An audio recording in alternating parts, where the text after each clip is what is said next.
Bienvenidos a la entrevista de France 24. En esta oportunidad contamos con la presencia de Víctor de Currea Lugo. Él es experto en conflicto armado y profesor universitario. Y con él vamos a analizar el reciente ataque de la guerrilla del Ejército de Liberación Nacional a una escuela de policía de Bogotá, en Colombia, que dejó 21 muertos, incluyendo al atacante, y 68 heridos. Señor de Currea Lugo, muchísimas gracias por estar presente en France 24. Gracias, Santiago, gracias por la invitación. Bueno, finalmente el Ejército de Liberación Nacional reconoció que fue el autor del ataque a la Escuela de Policía General Santander en Bogotá. ¿Cuál es su primera lectura ahora que se conoce que fueron los autores del ataque? Primero, me parece que es la incapacidad del Ejército de Liberación Nacional para leer el momento político, de no aprender de los mensajes que desde la sociedad le enviamos luego de que explotó la bomba contra la policía en el barrio La Macarena, en Bogotá, la bomba que explotó contra la policía en la ciudad de Barranquilla, al norte del país, y ahora este tercer atentado. Me parece que hay una especie de sordera por parte del ELN para entender los clamores de la sociedad civil para avanzar en un proceso de paz. ¿Considera usted que este episodio abre una puerta que legitimaría al gobierno del presidente Iván Duque para endurecer lo que es su lucha contra la inseguridad? Voy a citar algo que usted señaló, y que es que renacerán las viejas tesis de la guerra contra el terror. Sí, desafortunadamente la política del presidente Duque en materia de paz no se inaugura con el condenable atentado de la escuela de policía.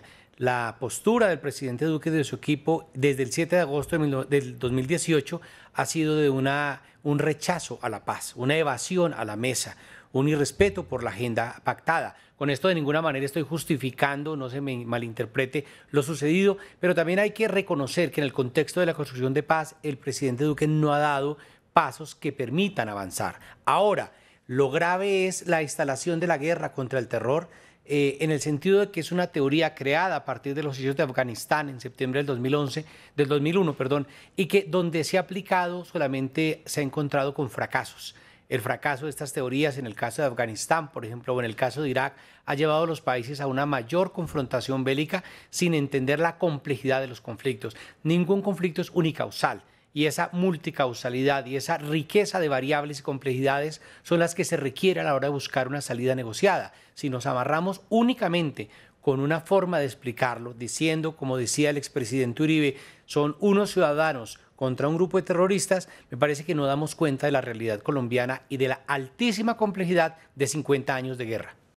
Ahora, es sabido que hay distintas opiniones y posturas dentro de lo que es el COSE. Estamos hablando del Comando Central del Ejército de Liberación Nacional.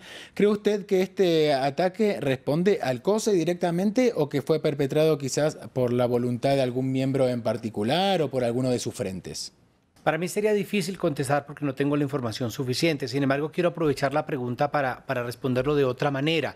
Si uno hiciese una línea de comportamiento militar de los diferentes frentes del ELN, teniendo en cuenta las treguas, plebiscito, las elecciones, los ceses al fuego, ese tipo de cosas, los paros armados, los aniversarios del ELN, uno va a encontrar que hay una tendencia más o menos similar de todos los frentes.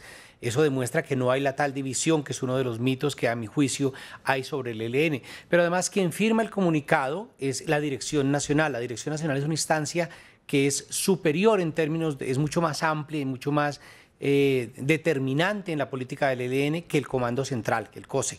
Por tanto, lo que estamos es frente a una unidad del ELN que se observa en este comunicado, y ellos como organización asumen la responsabilidad del hecho. Es cierto que hay tendencias como en toda organización, pero no es un problema de fracturas internas. Yo creo que es un problema más de que el ELN en su conjunto no termina por resolver cómo abordar el debate de la paz. Entonces me parece que tanto el ELN como el gobierno de Duque, antes de sentarse, deben tener clara la estrategia. ¿Qué es lo que buscan con sentarse? Por tanto, no es suficiente con que se sienten nuevamente, sino que tengan claro hacia dónde iría una eventual nueva mesa, que la veo bastante difícil. Vamos a hablar ahora de lo que sucedió en algunas de las marchas que condenaron el atentado, en las cuales se registraron cierta tensión social. Hubo manifestantes que fueron atacados por otros manifestantes por el hecho de haber incluido en su reclamo, condenando el atentado, el pedido de justicia por el asesinato de líderes sociales. ¿Usted cómo analiza esto? ¿A qué lo atribuye? A una sociedad profundamente polarizada. En estos días yo en medios de comunicación de manera legítima, como ciudadano que soy, he manifestado mis críticas frente a las inconsistencias que han dado las autoridades. Esas críticas no desaparecen porque el ELN manifieste y se responsabilice de los condenables hechos. El problema es que sí hay un problema de información y de contradicciones dentro del gobierno, que los colombianos queremos saber la verdad.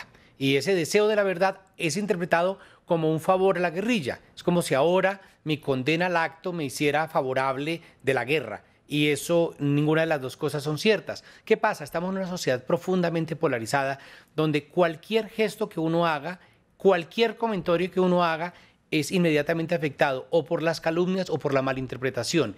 A partir de ahí, lo terrible que yo veo es que esos problemas de polarización alimentan las medidas de fuerza, la violación de derechos humanos, los hechos violentos, la radicalidad de las posturas, y se rompe incluso el diálogo social. Ya no hablo solamente del diálogo de construcción de paz entre el ELN y el gobierno colombiano, que podría ser un escenario como el que efectivamente se está dando, sino estoy hablando de que a nivel social, ¿sí? A nivel de las relaciones humanas en un colegio, las relaciones humanas en una universidad, en un sitio de trabajo, en un medio de comunicación, cómo se puede romper esa posibilidad comunicacional a partir de estigmas, a partir de información, de rumores, a partir de malinterpretaciones. Entonces es un problema grave, porque ¿cómo construimos un proyecto colectivo en medio de esa zozobra y de esa radicalización?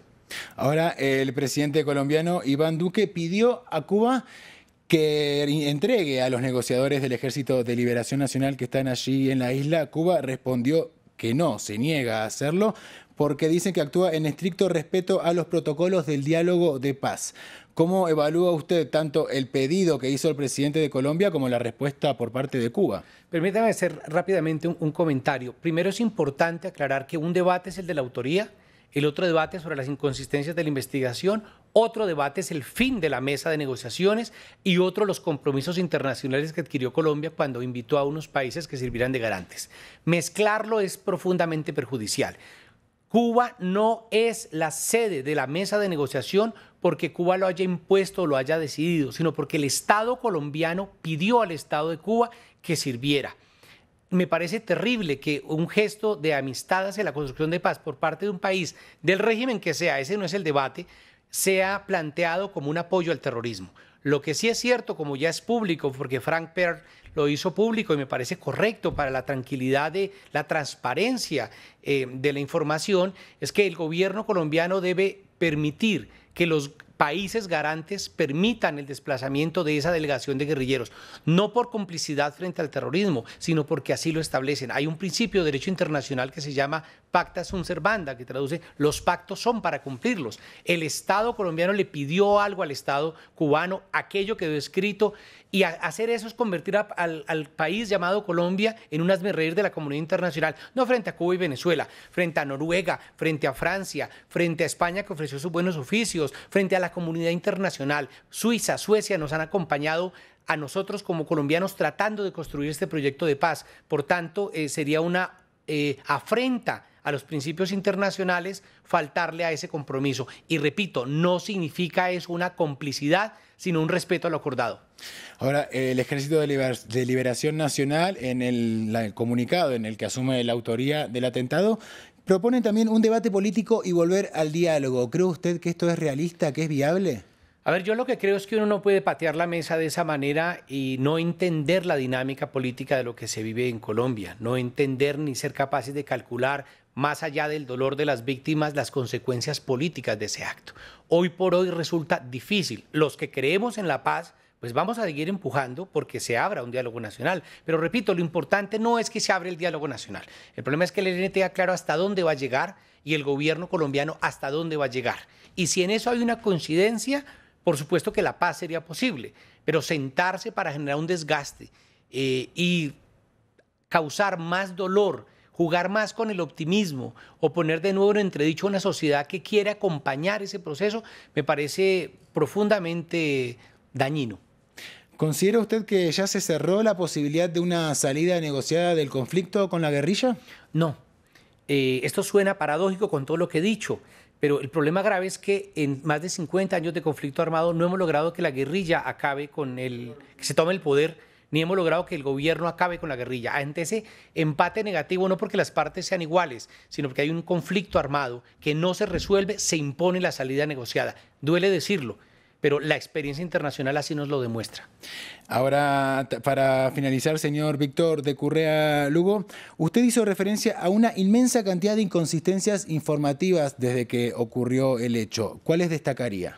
A ver, fundamentalmente es que hay una premura por lograr unos resultados y hay unos datos muy exactos en muy corto tiempo. Conociendo los sistemas colombianos de justicia, los sistemas de información, las dificultades técnicas que se tienen en un proceso de medicina legal y oyendo las informaciones cruzadas entre policías que estaban ahí in situ y lo que después dice el ministro de Defensa y el ministro y el fiscal general de la Nación, hay diferentes opiniones que se contradicen.